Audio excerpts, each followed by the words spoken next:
Assalamualaikum warahmatullahi wabarakatuh. Halo grade 5. Welcome back again to science lesson. How are you today? I'm hoping that you are always healthy and happy at home. Bertemu lagi dengan Miss Putih di pelajaran sains. Semoga teman-teman masih semangat ya untuk belajar dari rumah. Today we will continue our lesson to light energy. Hari ini kita akan melanjutkan pembelajaran kita tentang energi cahaya. Teman-teman sudah siap kan untuk belajar? Mari kita mulai. Before we continue our lesson, let's pray together by saying basmalah and doa before studying. Bismillahirrohmanirrohim. Rabbi zidni ilma warzuqni fahma waj'alni minas sholihin. Amin. What is light energy? Apakah yang teman-teman ketahui tentang energi cahaya? Why it is important to plants, animals, and people? Kenapa ya energi cahaya ini jadi penting untuk tumbuhan, hewan, dan manusia?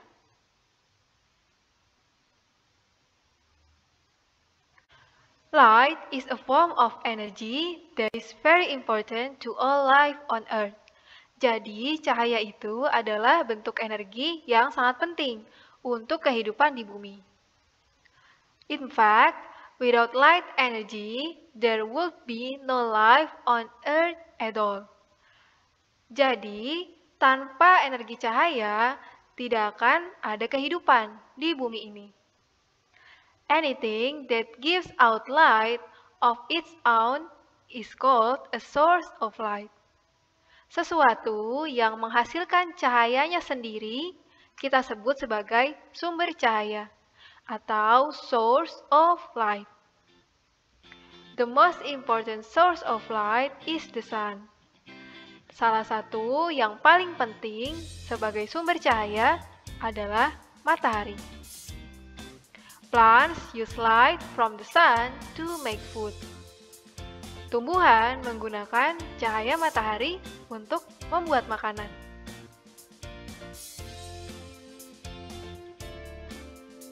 The sun is also important to animals. Cahaya matahari juga penting untuk hewan. Many animals eat plants or plant parts for food.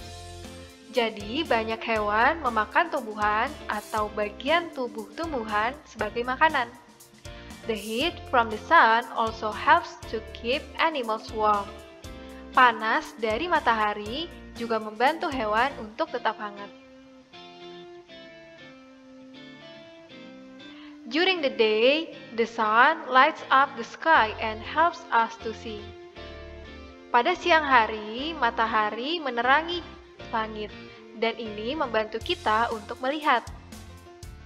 Can you think of another way we use sunlight? Apakah teman-teman tahu kira-kira kita gunakan untuk apa lagi ya cahaya matahari? Ya, contohnya misalnya menjemur pakaian, atau untuk membuat makanan, menjemur makanan, dan seterusnya. At night, the sun doesn't light up the sky. Tapi pada malam hari, cahaya matahari tidak menerangi langit. What are some sources of light we can use to help us to see at night? Karena cahaya matahari tidak ada di malam hari, apa yang membuat kita dapat melihat? Kira-kira kita gunakan apa saja ya? Pastinya kita akan butuh sumber cahaya yang lain. Contohnya ada pada gambar di halaman 64 dan 65. When fuel such as gas, oil, and wood burn, a flame is produced. Jadi, ketika bahan bakar seperti gas, minyak, dan kayu itu dibakar, maka akan menghasilkan api. Contohnya pada campfire, flame from burning oil lamp, and flame from gas burner. Nah, inilah contoh dari sumber cahaya. The flame is source of heat, it is also a source of light. Walaupun api ini sebagai sumber panas, tapi dia juga sebagai sumber cahaya.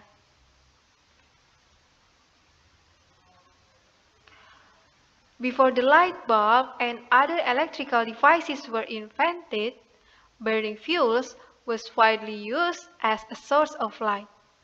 Jadi, sebelum bola lampu dan semua peralatan listrik ditemukan, pembakaran bahan bakar seperti tadi itu sudah digunakan sebagai sumber cahaya.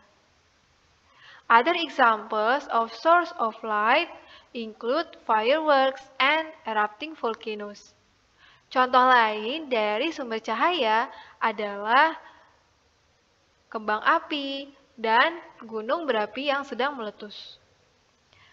Tahukah teman-teman, ada hewan yang dapat menghasilkan cahayanya sendiri, yaitu kunang-kunang atau firefly.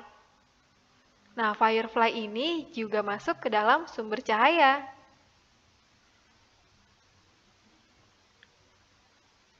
Mari kita lihat contoh sumber cahaya yang lain. Electricity is an important source of energy for people because it can be converted into many other forms of energy. Listrik adalah sumber energi yang penting untuk manusia karena dapat diubah menjadi berbagai bentuk energi. If you look around your home, you will discover that many of the sources of light we use come from the conversion of electrical energy into light energy. Jika kalian melihat atau memperhatikan semua bagian di rumah kalian, pasti kalian akan menemukan berbagai sumber cahaya yang berasal dari pengubahan energi listrik. Contohnya atau some common examples include light bulbs and televisions. Ya, contohnya adalah lampu bohlam dan televisi.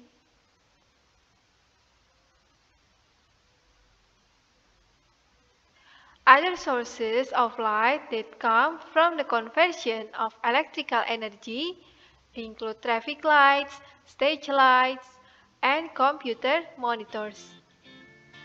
Sumber cahaya lain yang datang dari pengubahan energi listrik menjadi cahaya yaitu lampu lalu lintas, lampu panggung atau stage lights, dan monitor pada komputer.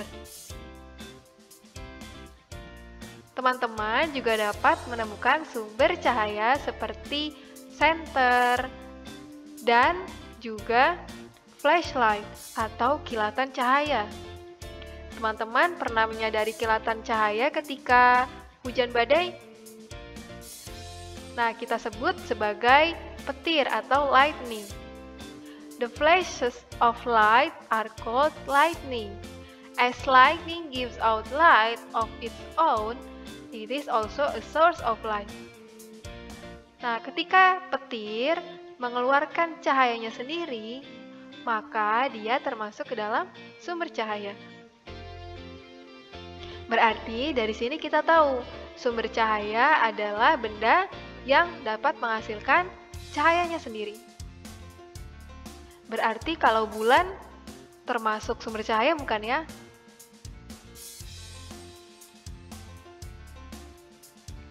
Oke, itu tadi sumber-sumber cahaya. Lalu bagaimana cahaya itu bergerak atau berpindah? Nah, sekarang mari kita perhatikan gambar ini. Look at the rays of sunlight in the forest below. Coba teman-teman perhatikan arah sinar matahari di hutan ini. What do you notice about the pattern formed by the light as it moves past the trees? Apakah kamu memperhatikan pola yang terbentuk ketika cahayanya melewati pohon-pohon itu? Nah, jika kita perhatikan, the light travels in a straight line away from its source. Jadi, cahaya itu berjalan dalam garis lurus dari sumber cahayanya. The white lines below show that light travels in straight line. Nah, gambar panah ini menunjukkan bahwa cahayanya berjalan dalam garis lurus. The arrows show the direction in which the light is traveling. Nah, panah di sini menunjukkan dari mana datangnya si cahaya. Berarti cahaya ini datangnya dari matahari, lalu menembus celah-celah dedaunan yang ada di hutan ini. Lalu bagaimana jika cahayanya itu melewati benda yang tidak bisa ditembus cahaya? Maka akan terbentuk yang namanya shadow atau bayangan. Nah, untuk mengetahui apa itu shadow, mari kita lihat penjelasannya. You have learned that one property of materials is transparency. Teman-teman kemarin sudah belajar bahwa salah satu karakteristik dari benda adalah transparansinya. Kita kenal ada dua benda, ada transparent material atau benda yang transparan, dan ada opaque material atau benda yang tidak transparan dan tidak tembus cahaya. The shadow puppet below is made of an opaque material. Bayangan dari wayang di bawah ini terbentuk dari benda yang tidak transparan. Karena dia tidak transparan, it doesn't allow light to pass through it. Jadi, puppet atau wayang ini tidak dapat ditembus oleh cahaya. When light falls on an opaque object, light is blocked and a shadow is formed. Ketika cahaya jatuh pada benda yang tidak transparan, seperti puppet ini, maka cahayanya akan terhalangi atau block, and a shadow is formed. Selanjutnya, terbentuklah bayangan. Nah, bayangan ini seperti ini, mengikuti bentuk dari bendanya.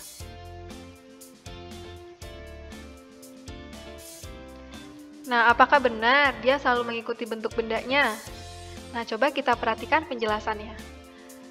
Stand outside in direct sunlight. Take note of the shape of the shadow formed when light is blocked by your body. Teman-teman juga bisa melakukan pengecekan bayangan ini dengan berdiri di ruangan terbuka, di bawah sinar matahari. Lalu, teman-teman lihat dan catat bayangannya itu bentuknya seperti apa ketika cahayanya dihalangi oleh tubuhmu. You will notice that the shape of the shadow is similar to the shape of your body. Kamu akan menyadari bahwa bentuk dari bayangannya akan sama seperti tubuhmu. If you move your body, the shadow will also move. Ketika kamu memindahkan tubuhmu atau bergerak, maka bayangannya juga ikut bergerak. Contohnya pada pemain tenis ini. Awalnya bayangannya seperti ini, karena tubuh pemain tenisnya sedang memegang raket dalam posisi seperti ini. Tapi ketika dia berpindah dan berganti posisi, maka bayangannya juga berubah. Dan seterusnya, seperti pada gambar ketiga. Maka bayangannya juga ikut berubah. Tapi ternyata, the shape of a shadow also depends on the position of the light source. Ternyata bentuk dari bayangan juga tergantung sama posisi dari sumber cahayanya. Contohnya pada gambar ini. Look at the shadows formed when light is blocked by Sharif's body. Coba lihat bayangan yang terbentuk ketika cahayanya terhalangi oleh tubuh Sharif. As the sun moves across the sky, the shape and size of the shadow change. Ketika matahari ini berpindah posisinya, maka bentuk dan ukuran bayangannya juga berubah. Nah, sekarang kita lihat. Ketika di pagi hari, maka bayangan yang terbentuk itu panjang dan dia juga miring, gitu ya, mengikuti letak dari posisi mataharinya. Tapi ketika tengah hari, saat matahari berada di atas tubuh Syarif, maka bayangan yang terbentuk itu menjadi lebih pendek dan lurus, seperti posisi mataharinya. Ketika sore hari, maka bayangan yang terbentuk kembali memanjang dan miring seperti letak mataharinya. Maka dari sini kita tahu bahwa the shape and size of Syarif shadow change as the sun moves across the sky. Jadi ukuran dan bentuk dari bayangan Syarif berubah tergantung atau sesuai dengan perpindahan matahari di langit. Nah, sampai di sini semoga dapat teman-teman pahami ya. Oke teman-teman, this is the end of our lesson. Okay, now for the exercise, please finish this workbook. Nah, yang pertama, teman-teman selesaikan isian dari source of light. Teman-teman pilih manakah yang benar-benar sumber cahaya dan mana yang bukan. Ingat, sumber cahaya adalah benda yang dapat menghasilkan cahayanya sendiri. Selanjutnya, teman-teman akan melakukan eksperimen untuk melihat cahaya dan bayangannya. Silakan teman-teman melakukan apa yang Syarif tadi lakukan, yaitu berdiri di bawah sinar matahari. Lalu teman-teman catat dan gambar pada halaman selanjutnya. Kalau pagi hari itu bayangannya seperti apa? Kalau tengah hari itu bayangannya seperti apa? Dan kalau sore hari bayangannya seperti apa? Nah, teman-teman jangan lupa catat waktu dan tanggal pengerjaannya. Kemudian, teman-teman juga boleh memvideokan salah satu eksperimennya. Misalnya, saat di pagi hari ketika teman-teman mengerjakan, minta tolong bantuan ayah bunda atau kakak dan adik untuk memvideokannya. Tidak perlu lama-lama, cukup singkat saja. Dan proyek eksperimen ini teman-teman bisa lakukan untuk 1 minggu ke depan. Jadi, boleh dikumpulkan di pertemuan kami selanjutnya. Semoga dapat dipahami ya. Miss, bagaimana jika aku tidak bisa keluar? Atau mataharinya itu tidak ada di depan rumah? Oke, teman-teman boleh gunakan lampu senter untuk melihat bayangannya. Seperti tadi, kalau pagi hari posisi mataharinya di mana? Dan kalau siang hari di mana? Atau boleh juga teman-teman tidak menggunakan tubuh sendiri. Misalnya, di depan rumah kalian ada pohon.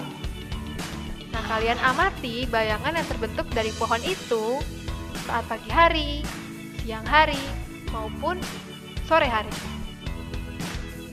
Jadi, jangan bingung ya untuk melakukan eksperimennya.